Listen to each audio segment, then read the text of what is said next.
नमस्कार, मी ॲडव्होकेट विशाल साखरे, जिल्हा प्रवक्ता, राष्ट्रवादी काँग्रेस पार्टी, सन्माननीय अजित पवार साहेब गट.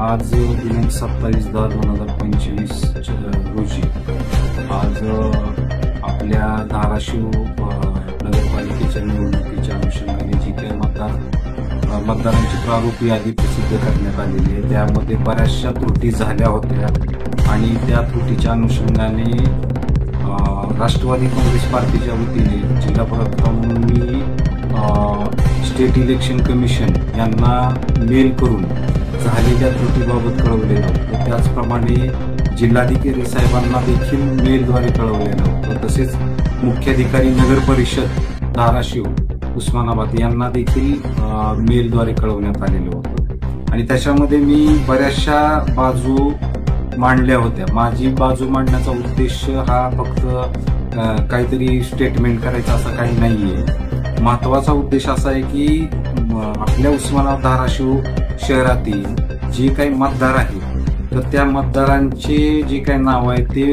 वेगवेगळ्या प्रभागात वेगवेगळ्या ठिकाणी विखुरली गेलेली आहेत. आणि त्या अनुषंगाने जी मतदार यादीचं परीक्षण केल्यानंतर जिल्हाधिकारी साहेबांनी मुख्याधिकारी यांना नोटीस देखील काढली.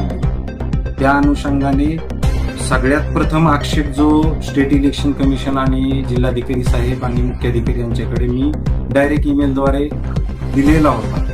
आता या आक्षेपाच्या अनुषंगाने जी काय वेळ वाढवून मिळालेली आहे ती वेळ जी आहे ती अपुरी वेळ आहे. वस्तुस्थितीत माझा सांगण्याचा उद्देश असा की प्रत्येक मतदार हा प्रशासनापर्यंतच्या समोर पोहोचणं ही कठीण बाब आहे. एखादा मतदार आजारी असेल, एखादा मतदार वयस्कर असेल, एखाद्या मतदाराला ती प्रक्रियाच म्हणजे माहीत नसेल, कशा पद्धतीने आक्षेप काय नोंदवायचा आहे, ह्या सगळ्या बाबींचा विचार करून मी माझा आक्षेप हा प्रशासनाकडे दिलेला होता.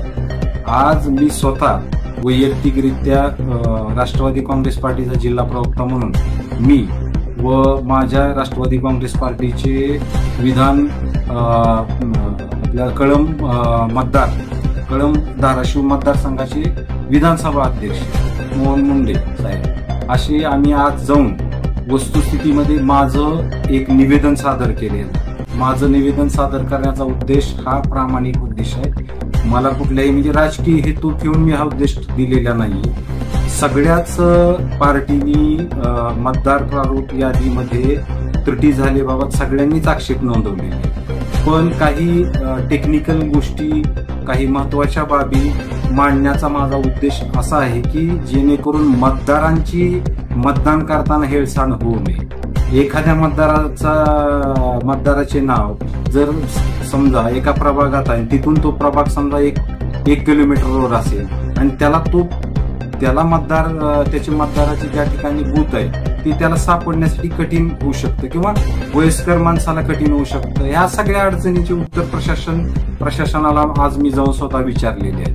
आणि आज नगर परिषदेमध्ये मुख्याधिकारी व सन्माननीय उपविभागीय अधिकारी साहेब त्या ठिकाणी होते. मी त्यांना माझ्या निवेदनाच्या मधील मजकूर संपूर्ण म्हणजे जो लिहिलेला आहे तो विचारणा केलेली आहे.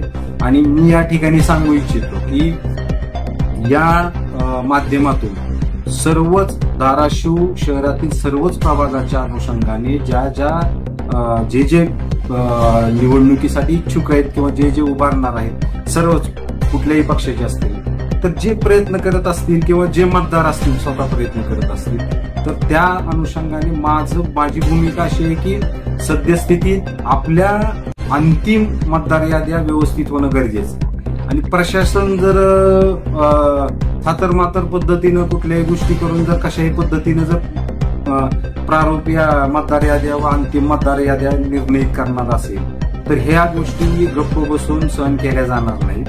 विषय असा आहे की मी माझ्या स्टेट इलेक्शन कमिशन व आपल्या जिल्हाधिकारी साहेबांना जे काही मी निवेदनपत्र ईमेलद्वारे दिलेलं आहे त्यामध्ये स्पष्ट नमूद केले की जर का कोणत्याही प्रभागाच्या अनुषंगाने, मग तो कुठल्याही पार्टीचा असेल काय असेल तो भाग वेगळा, ही मतदाराचा विषय, मतदारांनी कुणाला मतदान करतील तो पुढचा विषय, पण आत्ता मतदाराच्या भूमिकेतून सर्वच गोष्टीचा विचार करणं गरजेचं. आणि जर त्यांच्या मतदानाच्या बाबतीत कुठल्याही मतदाराचं नाव जर दुसऱ्या इतर प्रभागामध्ये जर दिसून आलं तर ती गोष्ट खपवून घेतली जाणार नाही. याच्यामध्ये त्या मतदाराचा हक्क व अधिकार आहे, घटनेनं दिलेला अधिकार आहे, तो त्याला बजावण्याचा म्हणजे संपूर्ण अधिकार. आणि त्यासाठी प्रशासनानं चुका केल्या आणि त्याचा जर अधिकार तो बजावू शकला नाही तर ही सगळ्यात गंभीर बाब. त्यामुळं मी आज मुख्याधिकारी व आपले उपविभागीय अधिकारी जे त्या ठिकाणी आक्षेप नोंदवण्याच्या अनुषंगाने आणि की ते स्पष्टीकरण देण्याच्या अनुषंगाने मी जाऊन त्यांना हे माझं मत स्पष्ट मांडलेलं आहे आणि मी स्पष्ट सांगितलेलं आहे त्यांना की अंतिम मतदार यादीमध्ये कुठंही त्रुटी आढळून आल्या. कारण काय झालंय की वस्तुस्थितीमध्ये प्रशासनाच्या भूमिकेतून वास्तविक परिस्थितीमध्ये प्रत्येक मतदाराचं सर्वेक्षण व्यवस्थित पद्धतीने त्या प्रभागात झालेलं नाही आणि ज्यावेळेस अशा गोष्टी होतात त्यामुळेच ह्या सगळ्या चुका होतात. आणि ह्या चुका ज्या आहेत त्या अतिशय गंभीर स्वरूपाच्या आहेत. त्यामुळे उमेदवार मतदार सगळ्याच गोष्टीला या अडचणीला सामोरं जावं लागेल. त्यामुळं मी आज त्यांना मागणी केलेली आहे की जर का याच्यामध्ये जर आपण अंतिम यादी प्रसिद्ध करत असताना जर त्रुटी आढळून आल्या तर मी कायदेशीर कारवाई करणार.